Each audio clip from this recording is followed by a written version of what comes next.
Game number 1, ladies and gentlemen, the grand final. We are ready to go. Qualifier number 4 for Division S Season 2. And again, as explained in the past, right now in the European qualifier, the teams play all 4 qualifiers. They gather points as they progress through the bracket, and therefore KiiKoo Combo, since they already won 3 tournaments in a row, they're very well secured to play in the final tournament, where they can then get a spot for themselves in Division S. But today they go up against Feel the Heat in the best of 3 series here.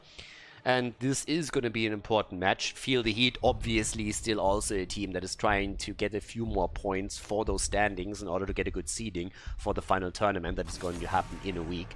The traditional ban against Dinu, so Zeratul gets banned out. But before we are actually heading into the drafts, once again a quick reminder, if you want to check out the live stream schedule, Khaldor.tv, check out the website. There's also more information on the website just in general about what's going on with the streaming. When there's news, it's all announced there. And if you watch the video on YouTube right now, then make sure that you hit that thumbs up button. It really helps to promote the videos. Videos are being released every single day at 7 o'clock, 7 p.m. 19 European time. Alright. Ban pattern so far against the more agile heroes. That includes Tracer for this map on Battlefield, and we have Vala banned out, plus Zarya, so at least no setup where they can just bully their way through the bottom of the map with a strong 4-man. But both of these teams have in the past actually shown a little bit of an affinity for out-of-the-box heroes, especially KiiKoo Combo. So I'm a bit curious if they have some kind of curveball that they can throw here right now, since they've done exactly that in previous matches. So there is a good chance for that. They also really like their Trash Wing, which always makes me just sit there and think like, oh my god, if they are this good with Trash Wing, how good would they be with a real support? But especially nasty when they're on a bigger map, if they have a Brightwing and Abyssal combo. With Abyssal, you make up for the fact that Brightwing is a crap support. You add a second one. By the way, lines like this are triggering the Brightwing fans to an extent. It is absolutely delicious. Oh, the salt that comes out there. But again, Mal'Ganis and Ana are currently picked very early, so a bit of a different setup now. No Malfurion for X-Ray. Ana instead. Li Ming was already taken at the point, so maybe a play into Jaina. Could be banned out by the KiiKoo Combo now too. Hanzo Li Ming for the blue team, plus Kolios on Johanna. It's already good setup for them too. But let's see, Rega gets banned, so they're forcing them a little bit more into a specific direction. One of the first ones to think about, of course, would be Malfurion. Rega banned, by the way, mainly for lightning shield reasons and for the trade. So you can actually get some serious damage against the Immortal with Rega compared to other supports in the same role. And that's why Rega on maps where you have a lot of camps or where you want to go for the objective can add a lot for the team. And you have also the burst heal with the Ancestral. So reasons why he's being banned out there. Junkrat, then again, with all of the poke damage that he can bring to the table, is banned against Feel the Heat. But they definitely need something on the damage side now. I could also see them go straight into an offlaner. Because on the other side, if you have already Johanna, if they are willing to spec into something along the lines of maybe dropping a Blaze into the mix, that's a really powerful setup. There's obviously other top laners that are super strong here. Chromie! Rexa being one of them. The Chromester is back to business. Yeah, Patatbak, the sub-player that actually in the semi-final completely killed it in both maps that were played with Li Ming, but as Li Ming was taken immediately on Battlefield of Eternity. Not necessarily to take the hero away from him, but because Li Ming is amazing on Battlefield of Eternity. There is a good side effect that he now can't access it, but he goes into a different mage. Alright, Anduin comes in. And there's the Blaze pick that I already pointed out as an option for the team in blue. So yeah, they're going for it.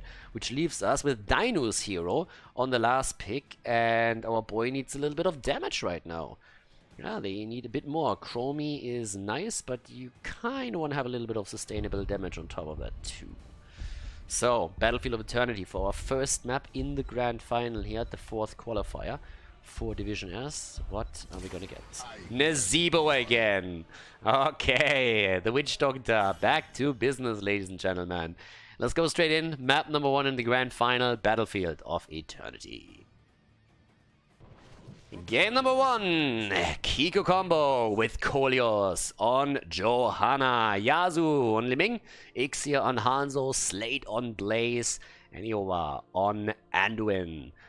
And on the right the side of the map, we have Feel the Heat with X-Ray on Ana, Blade on Mal'Ganis, Wit on Rexa, Dino on Zebo, and Patatbak on Chromie.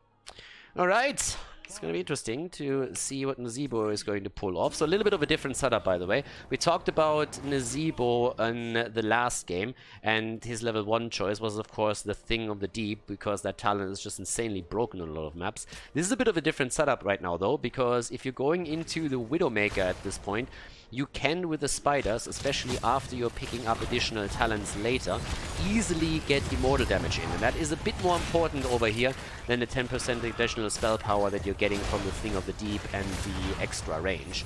So this is more so an homage to the objective than anything else.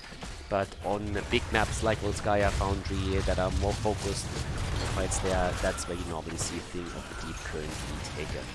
But yeah, with that said, bot lane is already being heavily fought over, so a quick sleep setup against Li Ming, and Yasuo is getting a lot of damage pushed onto him immediately. But yeah, top side, that's where Rexa and Blaze go up against each other. Ether Walk, by the way, on level 1, on the side of KiiKoo combo. We've actually seen this talent a lot for them in the past.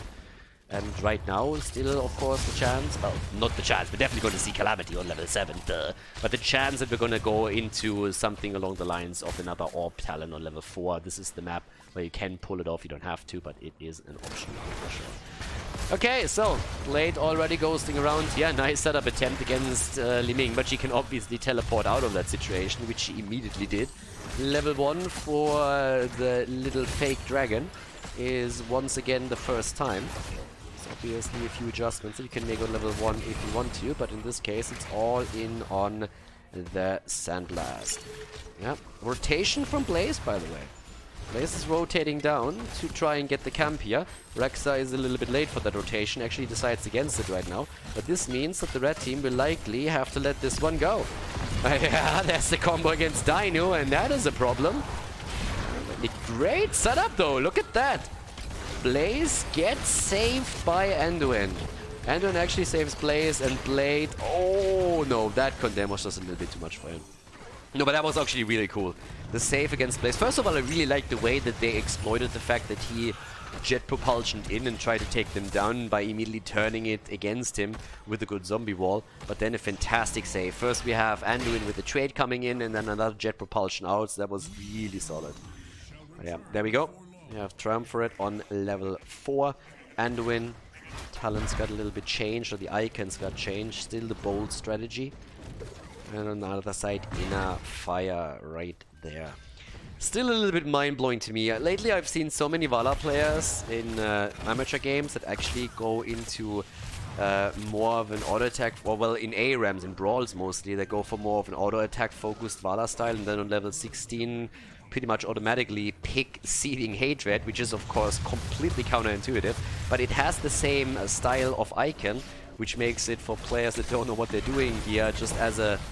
Like it makes it a very tempting option, because you automatically think, hey, same icon has to have synergy, and then you fall into that trap. And Blizzard, for some reason, felt the need to redesign the talent icons for Anduin, but didn't change Seething Hatred after they changed the complete talent and make it now part of mainly the arrow build. So yeah, some of those things are just a little bit surprising to me, to be honest. But either way, that's why we just went over the talents for Anduin a little bit. Level 4 now for Rexa, the Hunter Gatherer, so trying to go for the extra armor on Misha and himself. Halftime show has already been taken, and that's not the only thing. We have a 50% Immortal coming through for the blue team.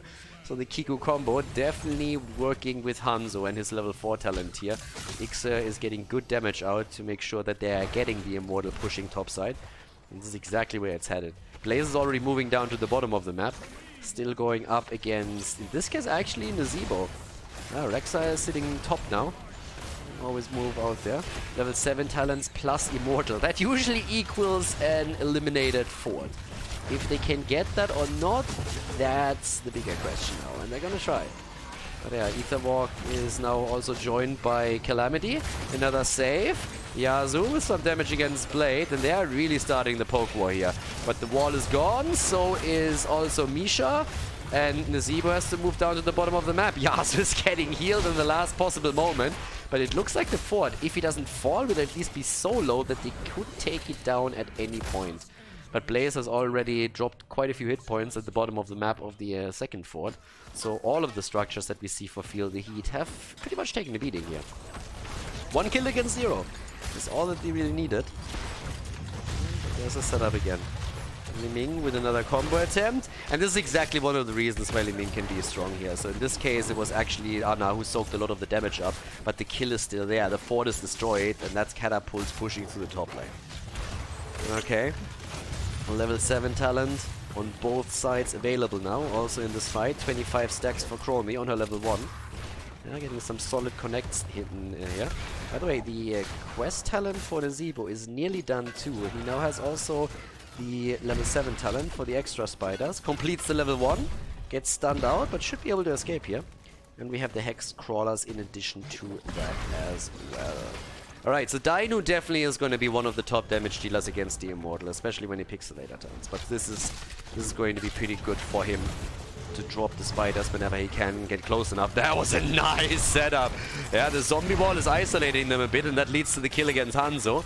But of course, it would have been fantastic for them to get more damage in and maybe get a second kill, but they're trying to make that happen against Blaze now and against Anduin, I might add. Nice dodge though. Blaze is dead as more or less expected, but this was pretty good too. That was a really nice dodge just as they were moving through the wall. Blade now also in a bit of trouble, but not really enough to threaten him in any serious way. Dino still working at his stacks now too. I mean, again, for Nazeebo it's always a little bit of a weird setup because this is a map where you don't traditionally always make it to level 20. And at the same time, even if you do, normally you are struggling to get your stacks together so that you can capitalize on the Viral Infection on level 20.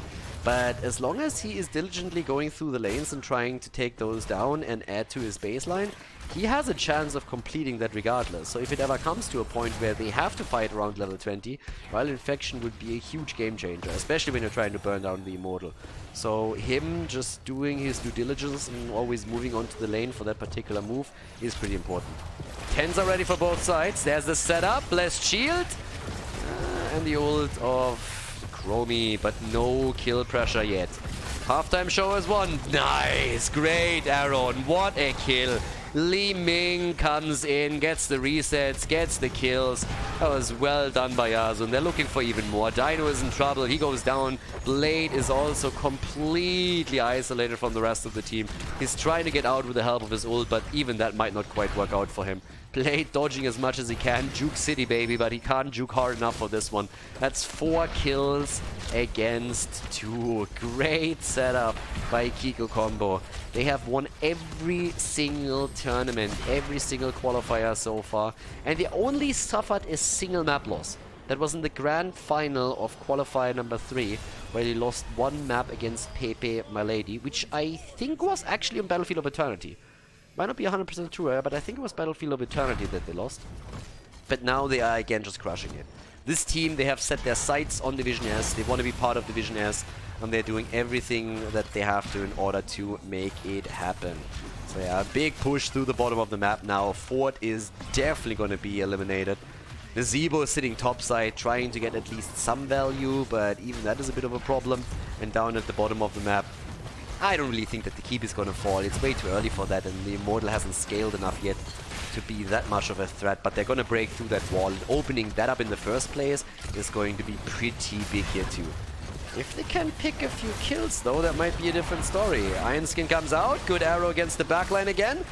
Yeah, there's a setup against Mal'Ganis, and that should be the end of Blade. Blade gets healed by Ana. The save. Nicely done. Really well done, and now all of a sudden it's actually Slade who's in trouble, and that's the end of Blaze. The Immortal is still on the keep though, and they need to be a little bit careful. They can't afford to lose too many points there. Oh, really? Blade, he is able to jump out or not? The combo. Nice. The wave of force kill. Fantastic play by Yasuo here. I should probably jump out. That's exactly that, but they haven't given up on this one yet. The Keep is, by the way, nearly eliminated. The Immortal, of course, has been taken down. As I said, didn't scale enough yet, but they are still fighting this 3 versus 2 because Blaze isn't here yet. X-Ray! Nearly falls victim to that setup. Oh, hits the damage. X here. Is he getting the kill? No, not quite. What a setup.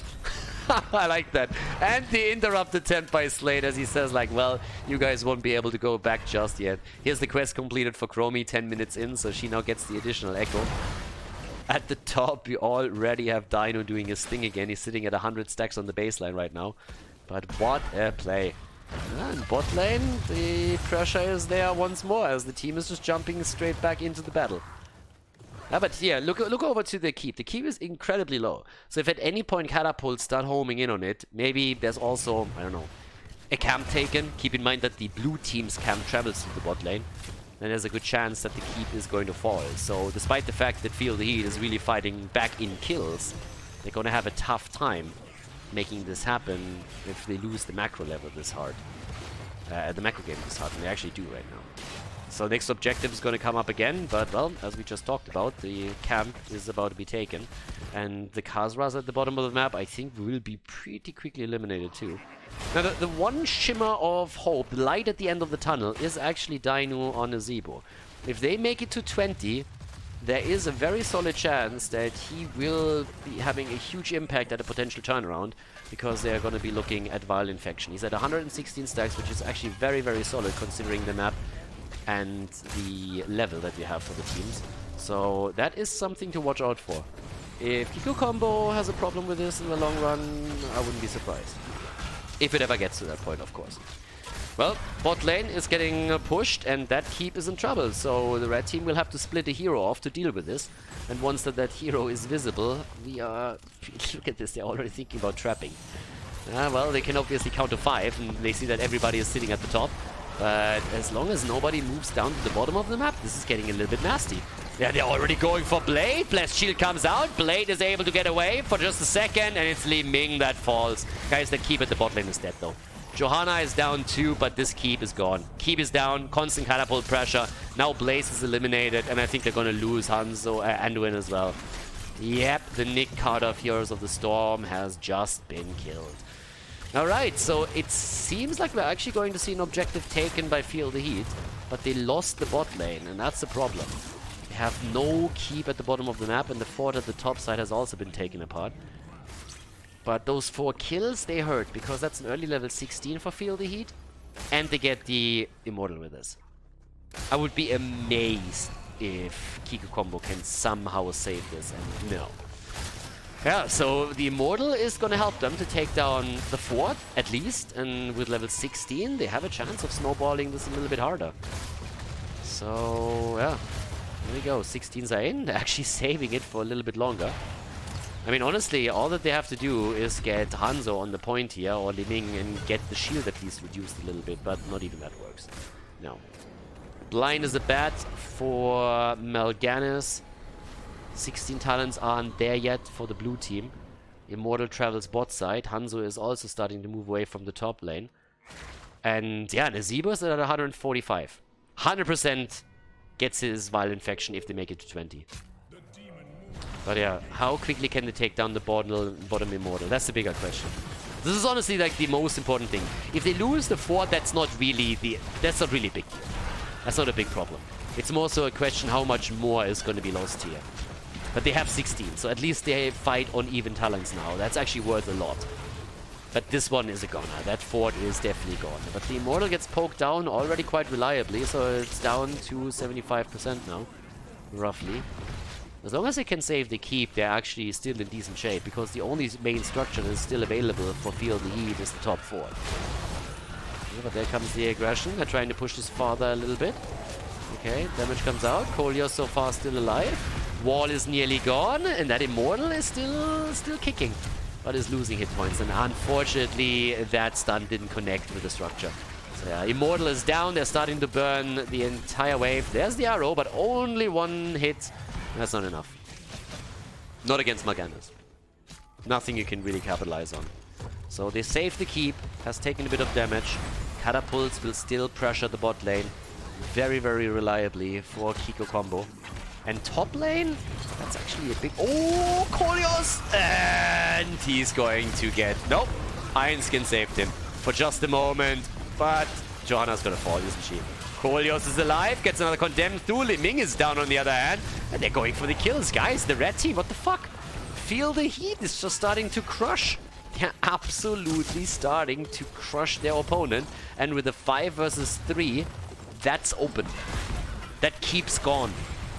Spiders on the keep, frogs are in, and with that little petting zoo starting to do their thing, this is the keep at the bot lane. Feel the Heat all of a sudden threatening the KiiKoo combo very heavily. And they are also quite ahead in experience now. 18 versus 17, and I want to put a bit of a spotlight on the Zebo again. He's sitting at 167 stacks.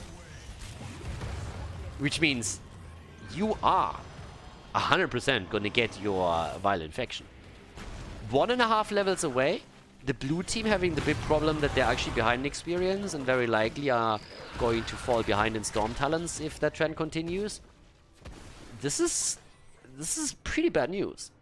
It's like seriously bad news. There's a nano boost on the other side too. Keep that in mind. So that is interesting to say the least. Yeah, Nazebo is also starting to get the damage in towards the Immortal now at the top of the map. But he's done. He is at 175. He's there. Stun into stun. We definitely saw that Slade. Yeah, but it's a halftime show victory first. Very even. Incredibly even, actually. 1000 HP difference in the two Immortals. It's all about... I mean, again, can you make it to 20? That's the important part for them. Yeah, there's a double setup, and Light Bomb with Blaze, and they get the kill against Ana. Ana is down. Oh my god, are they actually making it happen now? Blade is moving in, Yasuo goes away, gets a combo connected, and Chromie is dead too. Chromie is dead, they go for Blade. Ixer is looking at the kill, misses the first shot, secures the second. Bot lane is pressuring the core. Oh, feel the heat. Over here, Dino's trying to get away, but he's only going to delay the inevitable. He's not going to make it happen. Get some damage in, but there's a Calamity kill. 4 heroes are down. All of a sudden, experience is even, and we see them take the objective. Are they actually claiming it right now? They're moving to the bottom of the map. They're going for the core. Guys, feel the heat. Was so far ahead. Are they actually losing the game now? Think about this. If they get 20, they get the Vile Infection, which is such an amazing talent for a situation like this. And they're retreating. They're realizing that they can't make it happen here. Or do they? Well, Chromie's back in another 5. Immortal travels top, tries to go for the next keep. And this keep is open. That keep is falling. Guys, they have a good chance of finishing it here. Level 20 so close. 10 seconds for Nazebo. Core is losing hit points. Keep at the top lane is 100% going to fall. That Immortal is going to end up at the core eventually. If you take enough hit points down now, you have a chance there. They go for the play. This time, once again against Ana. She gets away. Oh, is that a kill against Hanzo? No, not quite. And they get the kill against Ana. You gotta be fucking kidding me. Nazebo is back. He has the Vile Infection. 93% here. Blaze is down and the Immortal is on its way to the core. The Immortal is right there, moving in as we speak and starting to chunk away. Nazebo is obviously crushing it at the same time, but now Melganis is down and that core is falling, and it's falling quickly. Nazebo takes down the Immortal, but this is still it. This is game. KiiKoo combo. They take the victory against Feel the Heat and then Nazebo. GG and well played.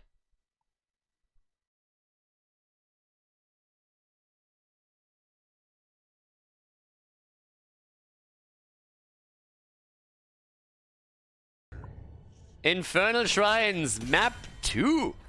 KiiKoo combo. I can't believe that these fucks actually just won the last game. It looked really like Dino or Nazebo would turn it eventually for Feel the Heat, and they had so much momentum going for themselves. And then they have the Vile Infection, but it's that one team fight, and bam, 4 heroes go down. It opens up an opportunity at the bot lane, and KiiKoo combo just goes for it and crushes it. So yeah, pretty solid. Very solid performance. Now we have Zarya banned out again. Someone asked, by the way, earlier, is there actually a bad map for Li Ming? There it is. Infernal Shrines.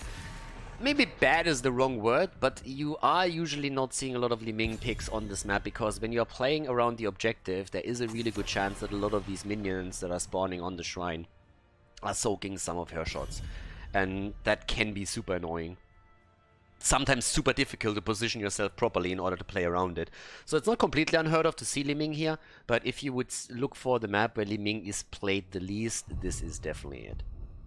So, yeah. But with that said, Junkrat is of course fantastic here, which is the reason why he's getting banned out. And we have Johanna, very much for the same reason. Wave clear obviously rules on Infernal Shrine. You want to get it whenever you're fighting on the objective itself, and with Johanna and her Condemn and everything else that she brings to the table, she is just a great hero here. Now, heading into the first double pick, I'm very curious to see what we're seeing on the mage side. I actually think I remember also that they pick Khaldor here at some point. And Khaldor, if you want to pick the hero on any map, it's usually two of the Spider Queen and Infernal Shrines where he's a little bit stronger. But first of all, we have Nzebo locked into again. Oh, nah! And Malfurion. Okay, the old geezer with the green beard. Always looks a little bit mad. I mean, I would be angry too.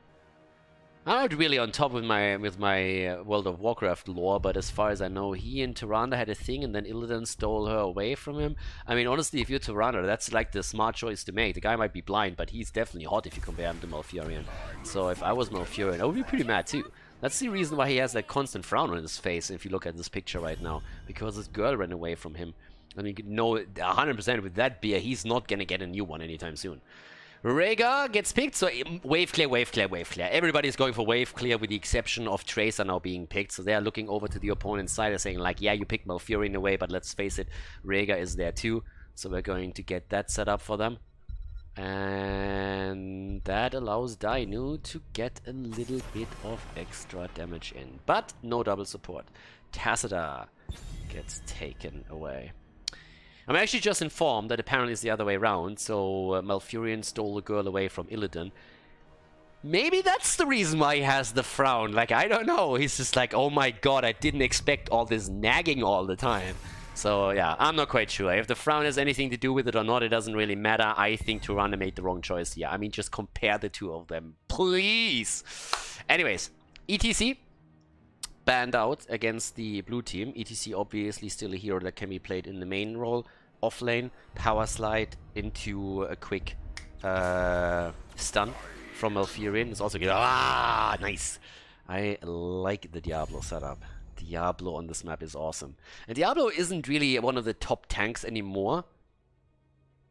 I guess the same isn't true. I mean, it's not like he's not getting picked, but he really moved away from this, like, Diablo is amazing nearly everywhere, to a situation where Diablo is still picked, but not nearly as frequently as it was previously. But on this map, of course, Diablo plays can be awesome.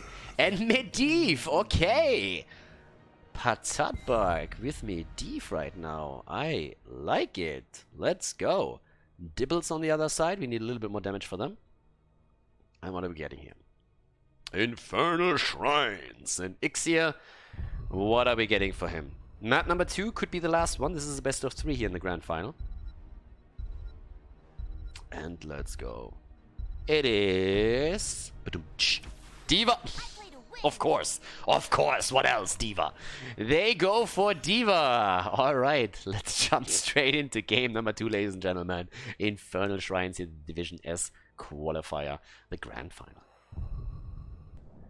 Game number... For a second I thought it was game number 3. It's game number 2. It's game number 2, I'm sure of it. Kolios on Diablo for KiiKoo combo.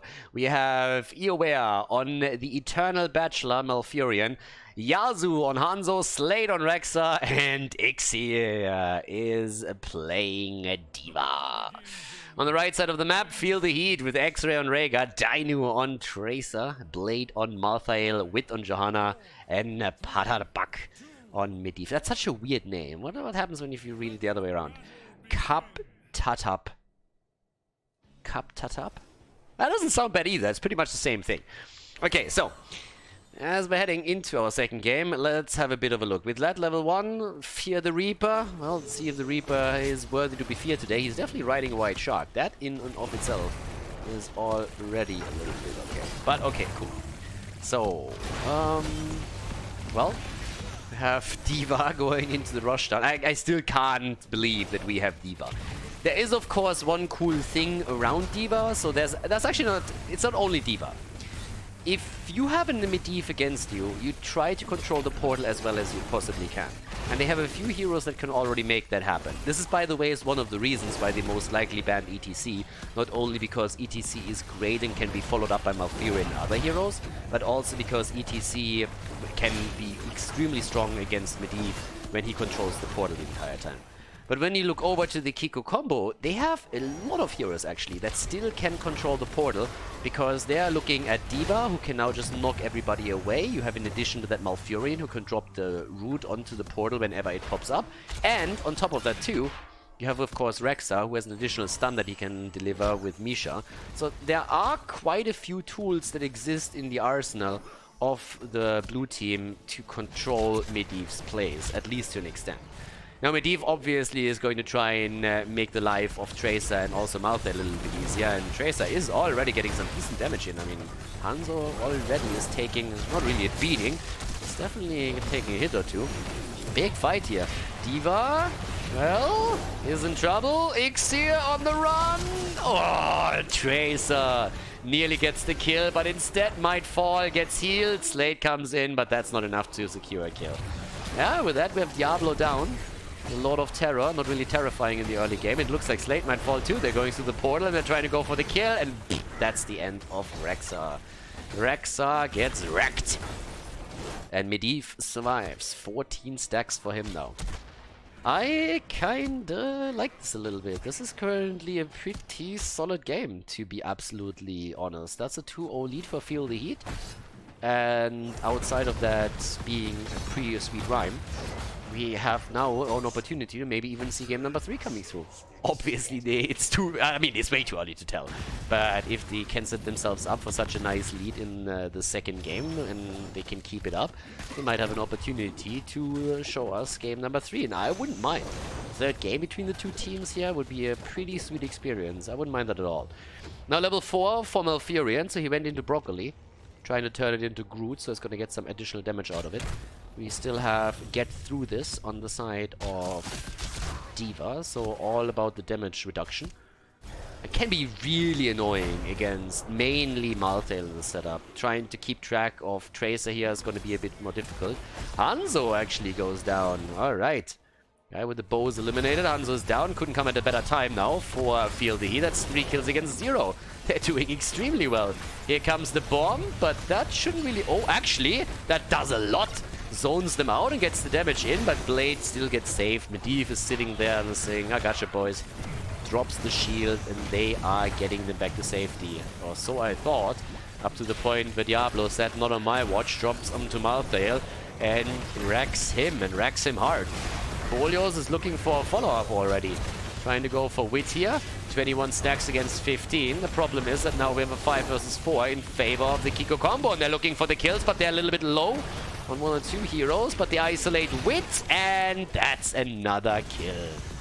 Johanna down, and the KiiKoo combo comes into the first objective and says, just kidding, boys, we still got this. Level 7 coming through, and that's of course great against the portal. Portal control is going to be important, as I said, and that's a good talent to make that happen. Well, for now, damage against Yasuo, not a kill. I mean, Dino definitely is trying to provide the plays for the team.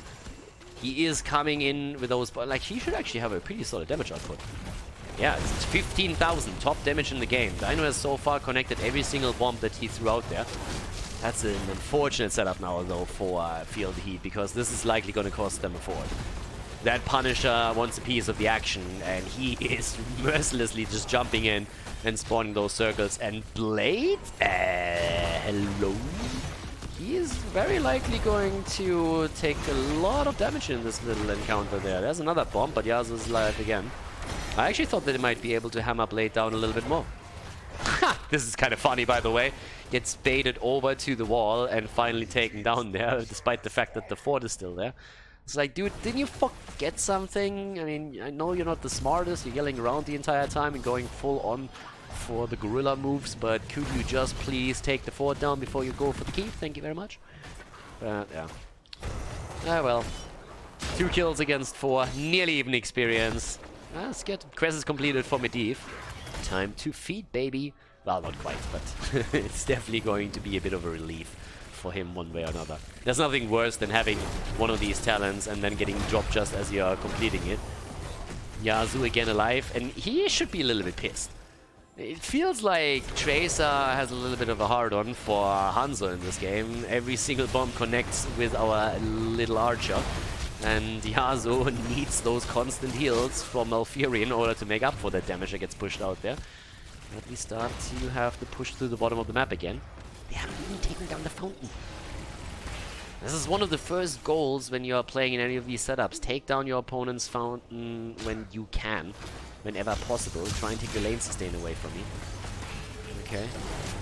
Once again, level 10 abilities a bit quicker for the blue team. There's the arrow as expected. Big shot also. Oh, Apocalypse trying to go for the setup. Rexa and D.Va on the move, but Hanzo dies first. Han shot first and Hanzo died first. So, Dino also. Ooh, there's a nice attempt from Ixter to force back into the fight, but the Ancestral is by now ready for Feel the Heat too, as they picked up their own heroic abilities. That keeps them alive. Still a 5 versus 4 here, or a 4 versus 4 for a moment, but now that Blade joins in, that's a numeric disadvantage that you do not want to experience. So they are jumping out right there. Well, with that, Slade is already moving to the top. Over here we have another camp stolen away, and that's exactly, again, what you need to do with an advantage. Numeric advantage, invade the opponent's camp. Medivh can cover the retreat quite easily, so that works. Yeah, and so far, with 5 kills against 2, still a solid setup for them. Top side, what do we have here? 25,000 damage still by Tracer. Yeah, she gets the numbers. 17,000 by Hanzo. Okay, he's able to poke a little bit. But Dino is just zipping around. Dino, honestly, like, he's like this... I don't know what that character is anymore. Over the Edge? Does anybody know that movie? Where the squirrel or whatever that is drinks an energy drink at the end of the movie and just goes completely ham, like everything freezes and just rushes around. That's what I expect Dino to be like. Every single time you give him a hero that is super mobile, like Zeratul or Tracer, that guy just delivers. So I just feel like he's completely on the edge, and every time they are playing a game where he finally gets one of these heroes, he just chucks down an energy drink, and all of a sudden he's just zipping all over the place. That's exactly what I picture him like. And he's trying to do the same thing again. Party gift already coming through. And there we go. Or do we?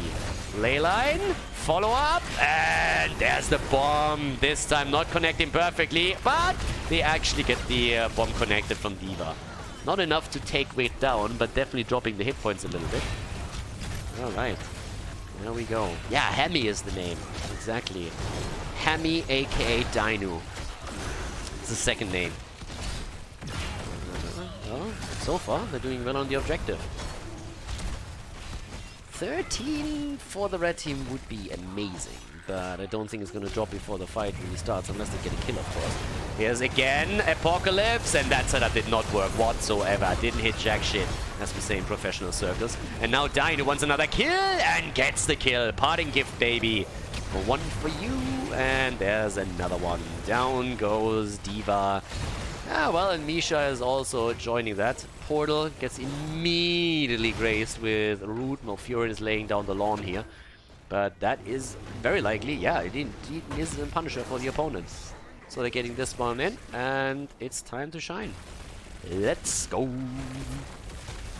Well, doesn't even get baited over. Ooh, nobody baits that because they're fighting down here a little bit as the invade is starting. So that means that the Punisher is taking a lot less damage against the structures because he's not here in that death zone. And they are easily claiming the fort. To be fair, bottom lane fort has by now also been destroyed. So from a structural perspective, it's pretty much even Steven. But over here, yeah. Run, Rexa, run! And he actually gets away. Nicely done. Well played. Yeah, Rexa is getting out. The Punisher gets defended against. So far, so good. Yeah, but the mid lane attack is happening, and Blade is getting another camp for them. No vision granted, though, for the Fountain. That could have been a chance to take the Fountain down. They're rotating bot side now, but with 7 kills against 4, I'm just still waiting for a chance for the blue team to set a combo up. Especially Dibbles could, of course, try and make that play. But it's just camp after camp after camp after camp that gets taken. Look at the mercenary damage here, or the mercenary experience. 3,000 against 900. Massive lead. Massive lead with capital M, and that's where a huge chunk of that experience difference currently comes from. Yasuo gets also dropped, and holy cow. Tracer is coming in with 37,000 damage. Another portal straight onto Malfurion. He's dead too. They're absolutely crushing here. Feel the heat after game number 1 seems to be a little bit pissed at this point. They're saying like, okay boys, like we're kind of done with this shit. Yeah, we're going to wreck them completely right now. This is just not cool. And again, the experience gap opens up completely right now. Wow, wow. Level 16 talents. Big lead. This is the moment when you have a huge advantage over the opponent. It can lead to even more camps taken away. This one is going to spawn another 20 seconds, so if they want, they can make a rotation towards it once it's there. Level 16 gives us also now the Rising Storm after we also got the Earth Shield. And our little setup in the middle of the map is allowing the red team to go for another structure. And with level 16, there's very little chance that the opponent is doing anything about it. Also, here's one of those moments where you can maybe even try and force a fight. They're taking Misha down, but experience, despite the fact that they're around, is pretty much, well, to an extent lost. This is the moment where they have to start to try and get someone in range of those experience globes to soak that, and it forces them farther forward. In the old setup, they would have just been able to stay behind the fort instead, but now they have to expose themselves to these potential setups, and that makes it really difficult. It's one of the reasons why Malfurion in the bot lane stayed a bit closer, and then there's a portal straight on top of you, and all of a sudden you're dead meat. 44,000 damage. Tracer is crushing. And it's still a big advantage here. What did D.Va do though? 97,000 siege damage. That's what we're currently getting from her. And they're gonna get level 16. It's gonna be great for that fight. It's coming in just in time. 16 versus 16. And I just don't trust KiiKoo combo. I don't know about you guys, but I really don't trust that team. It seems like they're losing, and then all of a sudden they're just winning a team fight like it's nothing and crush the opponent. So despite the fact that they're heavily ahead and have taken down, or have lost every single, heavily behind and have lost every single fort, I still want to say this fight could turn things around. If there's a good setup with Diablo now also going straight in for the potential double stun. Oh, what a setup! Beautiful! Sexy combo, but no kill. And instead, Yasuo might be in trouble here. Yasuo in trouble. There comes at least D.Va with a bomb. Oh, Tracer, you need to be careful, girl. Tracer nearly down. Yasuo is still getting away for just a moment. And they kill Malthael. Malthael is down. Misha might fall, but they're looking for more kills. The problem is that Malfurion has now also been eliminated. Double stun against Rexa, against Rhaegar, and then it's once more Medivh who keeps him alive. But everybody's low. Everybody's low here. 30 versus 15. When they take position, it's 4 versus 4. But the good thing when you're the team that's in the lead, you have a good chance that there's still a fountain ready for you. So a quick tap at the well, and back to business. Tracer, can they maybe get a wall stun going? Yes, there's one, but the immediate shield. Another wall stun. Kolyos, calm the fuck down. But Rexa is already eliminated. Punisher is taken. The top lane is very heavily exposed. Now Hanzo is down. D.Va is down. Top lane Keep is going to get murdered by this push, especially as the rest of the team is already moving in. And they're now 3 levels ahead and by 12 kills too. So yeah, this is pretty insane. This is honestly nuts. Because if they don't go for the core, they will definitely be able to take 2 keeps. But seems like they're going for the core. Why wouldn't they? We take Malfurion down again. The old geezer's dead once again. And now the core is likely to fall. Ladies and gentlemen, seems like we're going to get game number 3. Me likey. Yep. Good job by Feel the Heat. The D.Va pick towards the end. Maybe not the best choice, but let's see. Keep in the middle is nearly down. The core is getting razed to death. And this is it. Diablo down once more, and we are looking at a 3-mapper for the grand final here at the Division S Qualifier. GG, and well played as Feel the Heat picks up the victory.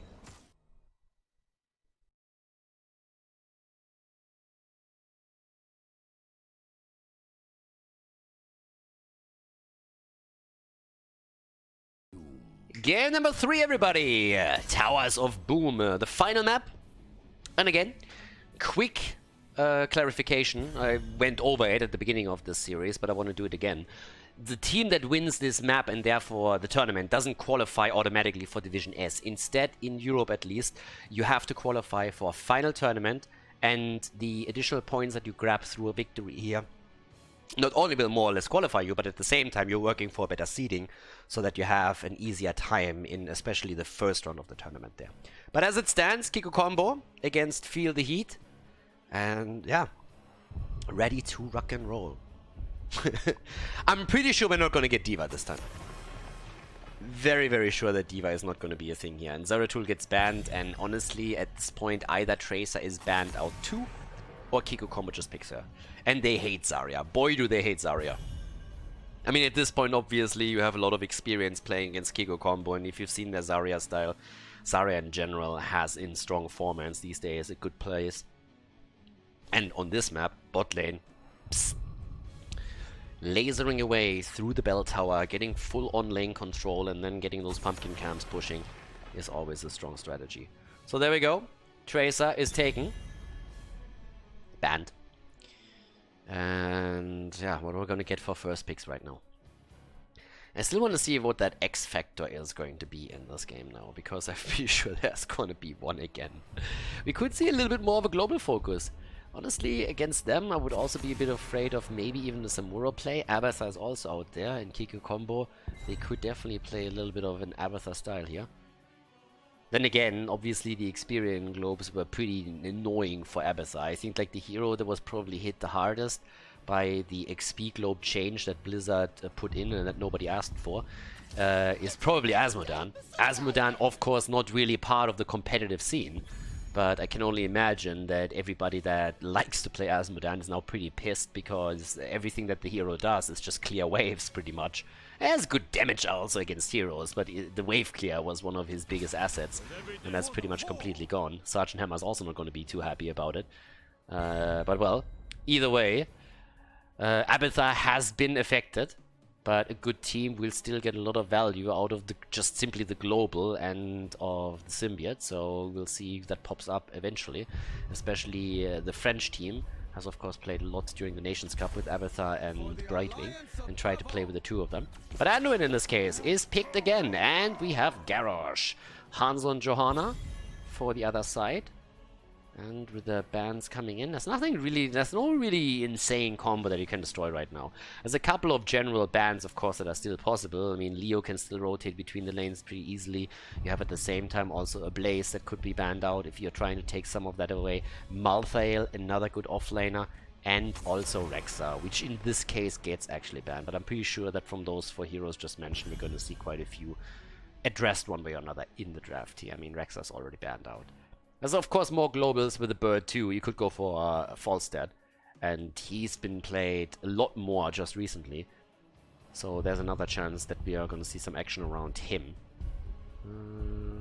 But yeah. Well, let's go with our last ban. They take their sweet time. And there's a Malthael ban. Well, 2 out of the 4 heroes that I was talking about have already been eliminated. So now that leaves 2. That leaves Leoric and that leaves Blaze for the offlane positions. We have a few more, but still. ETC, yeah, ETC is also banned out, so you can't play him with stage dive either for pseudo global.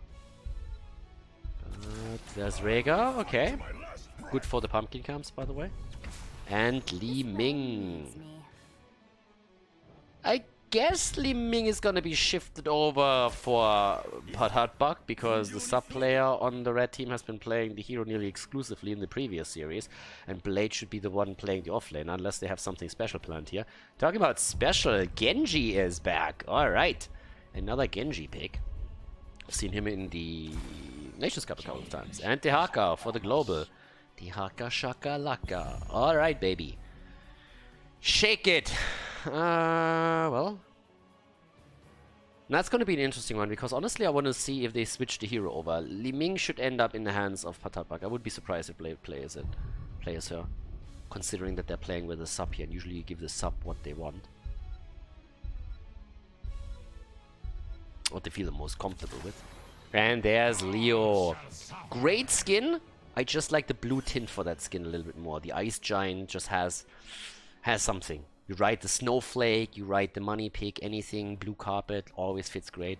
But yeah, here we go. Towers of Doom, the final map in the best of 3 series in this grand final. Let's see which team takes the victory.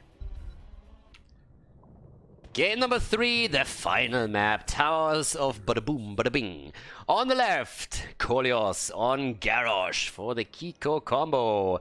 Aware on Anduin, Ixir on Junkrat, Slate on Dehaka, and Yazu on Genji. Towards the right side, Feel the Heat with X-Ray on Rhaegar, Dainu on Hanzo this time, Wit on Johanna, as expected, Patatbak on Liming, and Blade on Leoric. Quick question. If you haven't watched the grand final video yet of the Nations Cup, then you first of all did something wrong. That was probably one of the best series that we had the entire year. But Tim, rightfully so, called Deckard Cain a boomer in that video at some point. But I'm just thinking about it. When it comes to age and stuff and how people look, wouldn't Leo be the ultimate boomer? I mean, that guy is just ancient. Absolutely ancient. So yeah, the boomer with a mace. Gotta say, he looks he's still pretty fit considering that he's pretty much one of the living dead, but still. Just one of those side things. That's the actual lore that we're interested in. Oh, some crap that people are talking about when they're talking about World of Warcraft and other things. Dainu then again is a little bit in trouble. Oh, that might actually be a kill. Leo. Nope, Wit is coming in too. Starting to make the play here. And all of a sudden Yasuo, Swift Strike, tries to get away. That might have been the wrong direction. Hanzo. Not even close, bro. Not even close. Yeah, that's not a Robin Hood move there at all. Nope. Not Wilhelm Tell either. That wasn't even close to the apple. That was, if anything, killing an innocent bystander there. So, well, with this we have right now the camps up on the map, and of course, it's pumpkin time. Yep. Need to go for those little Halloweenies. So, immediately one taken, no invade on the other side, both of them just totally fine with it. Yeah. Both of them just totally okay. It's like, alright guys, let's go, it's fine. This is easy. Let's not make anything happen here. I kinda like the Genji's picked here. It's actually weird, right? Because all of a sudden we're kinda happy that Genji is taken, since we haven't really seen him for a long time. Has been picked a little bit more in the last 2 weeks, I wanna say. But if you think about 2018, 2017, fucking Genji was everywhere, and it was just an absolute nuisance. That hero was insane. And now all of a sudden it's just like, oh yeah, I remember him, like, cool, we have him back, look at that, the other brother is still alive. Ah, how times change. Well, level 4 abilities in for both, and that gives us the level 4 Orb Talent for Li Ming, which becomes a little bit more state-of-the-art these days. Especially, of course, for these teams. Again, if you would have Maka play here and a few of the others, then I think this is probably going to be switched over into Dominance again, but still, valid talent for sure. The level 4 talent offers now some additional choices, whereas level 7, of course, has only one choice. Only one alone for Li Ming and nothing else. And no, it's not an Orb Talent. Just shutting that down. Well, X-Ray, little doggy gets pushed around, so yeah, it's Chihuahua time again. As we have Wit in trouble. Ah, but also Yasuo. Both of them just barely getting away in that situation. That could have been, could even been a double kill. Talking about kills. As top left, top right get very likely channeled by the 2 offlaners. We have the fight at the bottom, and yep, oops, there we go. Channel. And it's time for the bot lane fight. 4 shots fired on each side. Also, level 4, the Dragon Claw. There we have at least that set up. Level 7 is not really a threat for this fight. The Haka could always come down. That's of course the threat if you're going up against a global. And there it is. The Haka, he wants the tongue, and no. Slay doesn't connect it. Ah, he's no Sugar Daddy 69. That man can do things with his tongue on Dehaka that are just insane. A lot of tales around that. But not so Slade. Slade misses it. Misses the first one, and all of a sudden they're in trouble. And Genji, they're all low. This could be a massacre. Rigger down, and here's the kills, the resets. It's party time. 3-4-1. The little dog has been eliminated, and Yasuo is playing with fire here. Shuriken to the face. There's another setup, and he's gonna get wrecked, isn't he?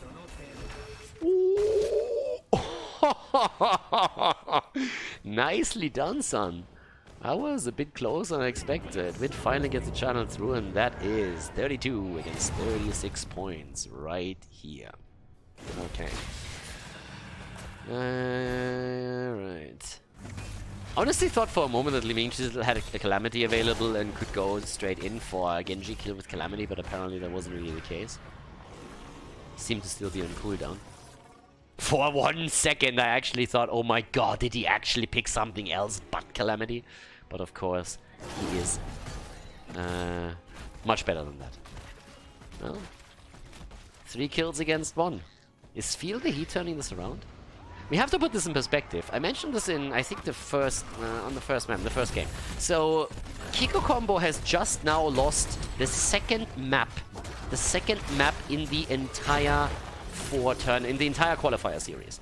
So this is the 4th tournament. They won the first 3, and all they did lose was 1 single map in the 3rd qualifier. Now they just lost their 2nd map in this entire tournament series, and they could, in theory, lose their first match here, and also not win the first tournament. That would be a little bit bonkers. The drag against Leo. Well, Blade is dead. Okay, good kill here. That's apparently an attempt of the KiiKoo combo to get back into it. It would be pretty incredible. And Genji is also eliminated. That's a little bit unfortunate for him. So a kill for a kill at the end of the day. But we're looking at a single altar at the bottom of the map that we're going to fight over in just a few seconds. And with level 10 abilities, about to be ready for field elite. This should be something where the blue team just simply says, alright, take it, we're not interested. You can have it, it's fine. We're going to give you this one. It's okay. But yep, there we go. Dino on the channel. Dehaka moving topside to get the experience here for the team.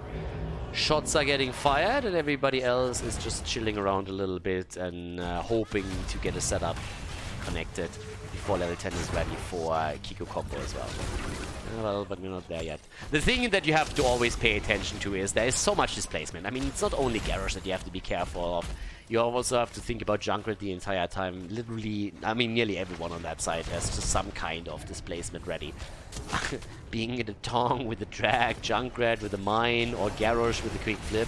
So if you don't pay attention for just a single second, all of a sudden you're on a different side of the map. Oh, this little setup here against Garrosh could actually lead to a kill, and Kolios gets murdered. They're trying to go for the double kill, but a good move from Anduin saves Ixia.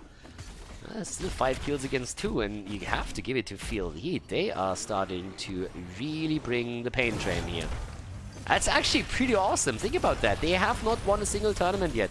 And KiiKoo combo hasn't lost a single match in 4 tournaments. But all of a sudden, Feel the Heat is ahead in game number 1. There's, on the other hand, the Light Bomb and the kill attempt against X-Ray, but the Ancestral comes through. That isolation is too late. They don't get the drag, and the Chihuahua survives. Nice! Oh, well, Genji, Light Bomb, and Swift Strike did some work, but it was not enough to kill anybody. And Leo is still around. That was a nice move, and that's a kill. KiiKoo combo, back to business. Never count them out. These guys are good. And once they're done memeing, they definitely go ham. But yeah, that light bomb combo is so far bombing the backline pretty hard. Alright, Leo is sliding in, but of course that camp is stolen away. That's an easy one. That's experience in their hands and also damage against the structures. Another throw, but an arrow connects, and that's a kill. Brother against brother mercilessly. Blessed Shield now coming too, and they're gonna... Oh, and seriously, Anduin is such a little fucker. That guy is so annoying. Leo was so happy that he connected the Entomb there, and then Anduin comes in, bing, and snaps the target away. And instead, it's actually Leo that is all of a sudden in the world of pain.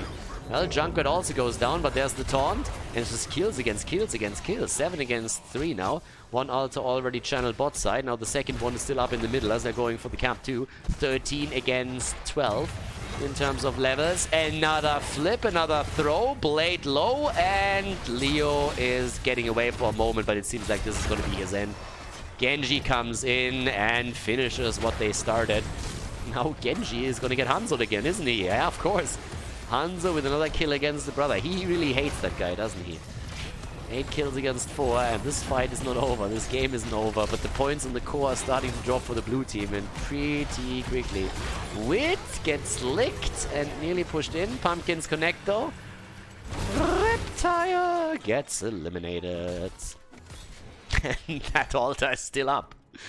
Yeah, the altar is still there. In an ideal world, they would try to get the bottom bell tower, but obviously that's not going to happen anytime soon. Kolios is still sitting there. Oh.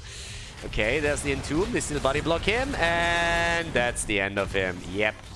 They are getting kill after kill after kill. KiiKoo combo is now suffering staggered deaths, and that makes things even worse for them.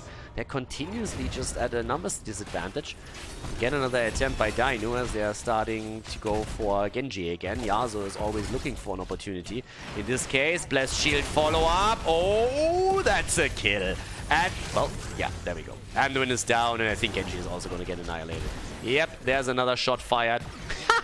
Grenades! Rega. That poor doggy gets kicked to the curb. Oh, that was not really nice. Bad Junkrat. Not talking about bad Junkrat. At this point, they're going full on for the fight. What is this fiesta? Look at that massive brawl that we're having here. Now Kolios gets isolated again. That bell tower is not completely converted yet, or it would actually start to contribute to the fight. But it doesn't happen right now. Again, the setup with Parabak there at the side. And here's Li Ming again. It's solid. He has died finally once on Li Ming. I think in the previous games, whenever he played the hero, he didn't die once. But now he needs to get out of harm's way here. Still connects the combo, partly at least, with Garrosh. Sets up for another one, and Garrosh nearly goes down. Genji goes in deep, wants to kill. X-Strike, and he gets it. Nice. The save by... Anduin with a trade save. Absolutely fantastic. And that stupid tower shot follows Genji all the way up to here. Big boy arrows coming through too now. Oh my god, they're just brawling the entire time, guys. 12 kills against 5, 16 nearly ready, and another kill against Junkrat. Dainu is crushing it right now.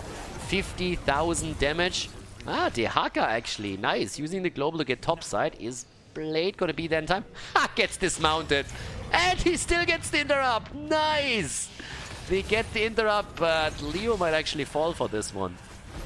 Okay, on the right side, Li Ming is going for the channel. Over here, they're still fighting. They have level 16 against level 14, so that's a big advantage. There's also another triple moving through the bottom of the map. That's 3 shots, that's 5 shots, 8 shots already off the core. Boom, boom, boom, boom, boom.